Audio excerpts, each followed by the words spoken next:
બેન અહીં કેટલા સમયથી સોસાયટીમાં રહ્યો છો અને કેવી સુવિધા છે? સુવિધા કોઈ પ્રકારની છે જ નહીં. અમે 5 વર્ષ થયા પણ કોઈ જાતની સુવિધા છે જ નહીં અહીંયા. અને અત્યારે જે આ બાટલા વિશે નીકળ્યું છે ને એ તો સાવ બેકાર જ છે એમ. જેના ઘરે લાઈનું છે ને એના ઘરમાં 2-3 બાટલા નીકળે છે ને એ લોકો કારી બજારના વેચે છે અત્યારે. શું ગેસ કનેક્શન ઘરે છે છતાં ત્યાં 2 બાટલા હોય છે. હા, તમે ઘરે ઘરે ચેક કરો આ બધું નીકળ્યું છે તો શેના કારણથી?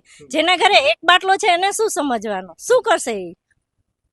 પછી તમે આગળ વાતચીત કરી આપણે કે અહીંયા જે ઓલો થાંભલો હતો તે તમારા ઘરના પૈસેથી થાંભલો હટાવવામાં આવ્યો છે. ઈ શું ઘટના શું હતી? હા, ઈ આ જે બા છે બાજુમાં સામે જ રહે છે એમના ઘરને અડીને હતો. એને નાના નાના બાળકો 3 છે, દીકરાના દીકરા.